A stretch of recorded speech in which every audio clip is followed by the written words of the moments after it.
This particular structure that I found about a year ago is key to explaining the final piece of the puzzle, talking about how could there be a civilization under the ice in Antarctica.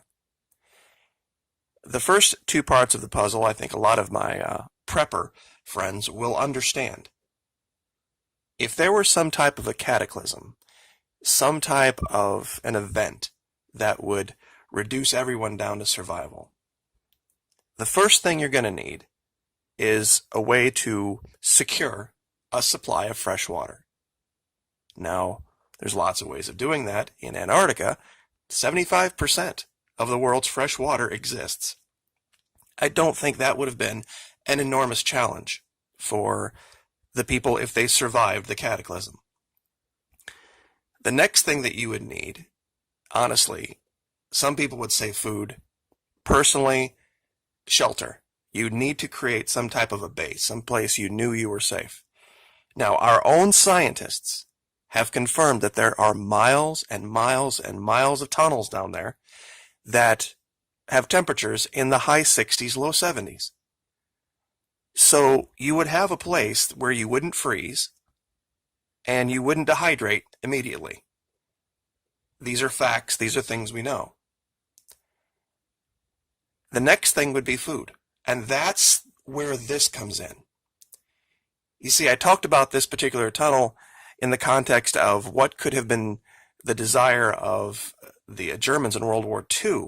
What was their interest in Antarctica?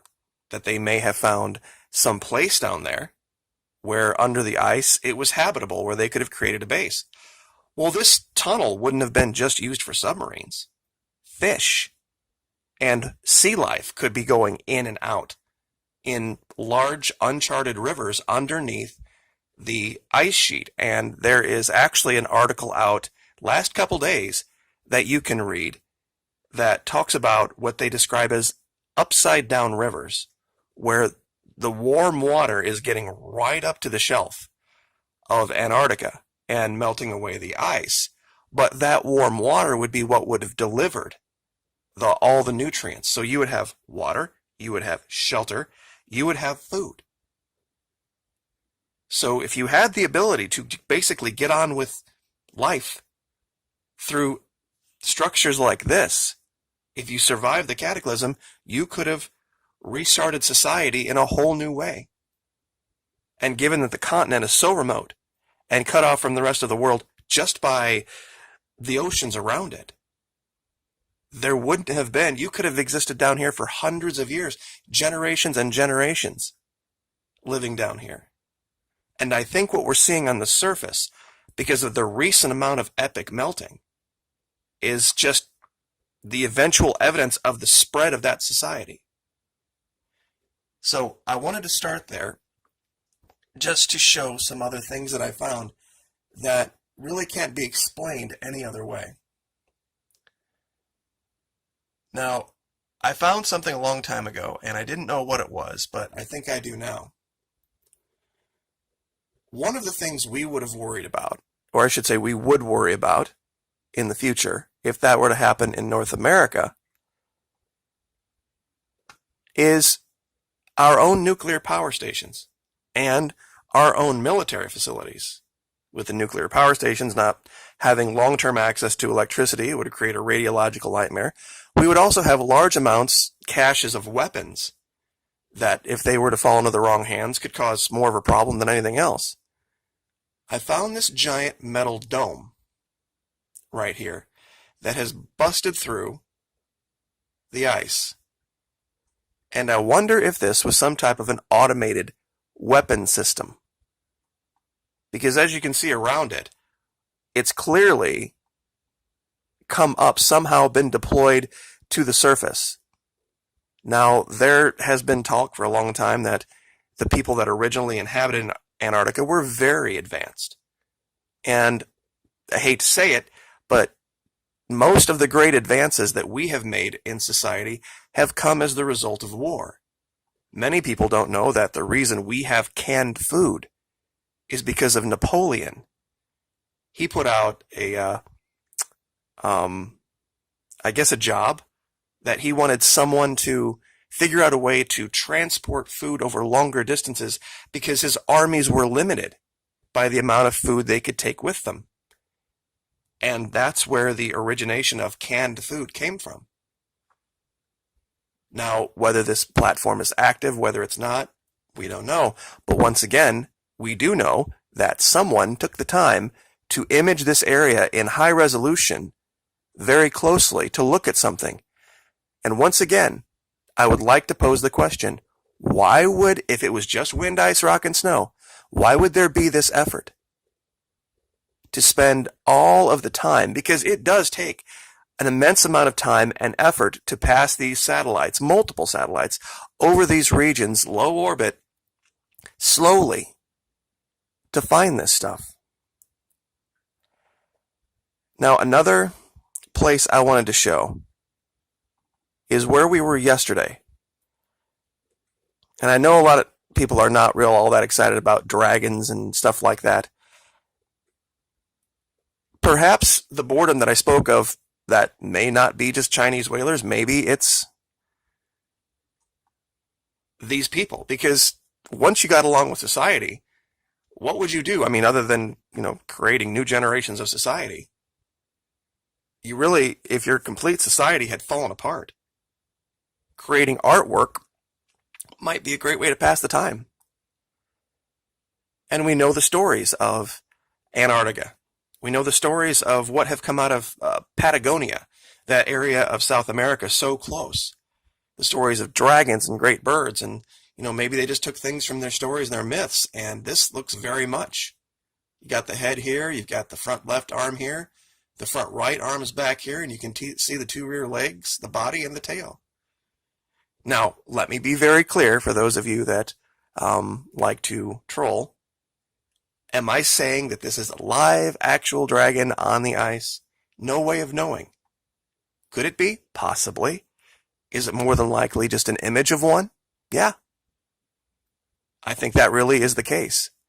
And I know that seems like that would be kind of a boring, uneventful conclusion, but what else would you do? You have to remember, these people come from... My allegation is that the Great Cataclysm down there happened sometime in the 1600s. Primarily because of the situation with the Sandwich Islands, that ring of 8 islands that didn't appear on any maps until 17-something or other, that separated South America from North America, or from Antarctica, pardon me.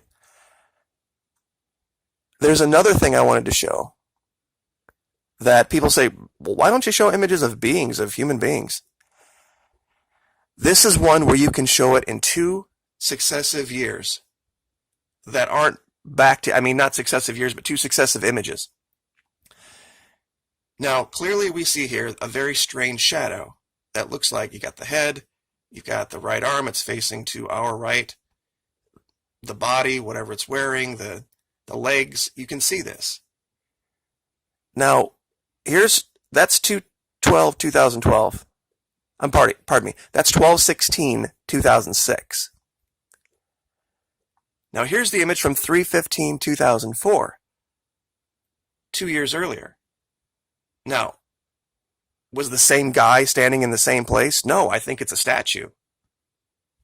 I think it's just caught from a different image, different angle here, so the shadow looks differently.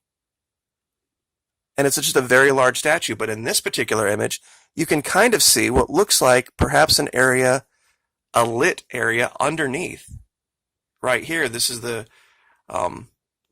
projection of the light out right here, and you could go in underneath this large statue.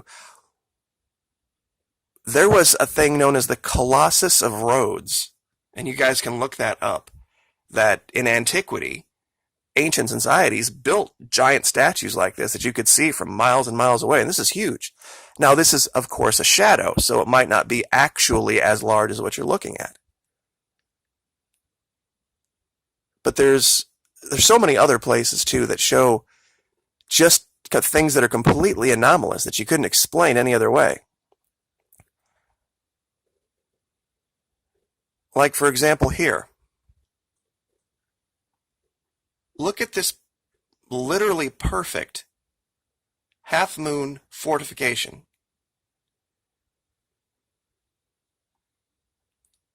I don't know how anybody could possibly explain such a thing with wind, ice, rock, and snow. This had to have been created somehow, this crescent shape. And we'll, just to measure this real quick, let me grab the ruler and see what we can get. I guess from top to bottom we'll do it in meters. 1 second. In meters. About 18, 19 meters across. Just to give you an idea. For the American crowd, 62 feet. I don't know how anyone can look at this, especially given the location where you can see that there is, up here, some type of a small cave. Something out in front of it.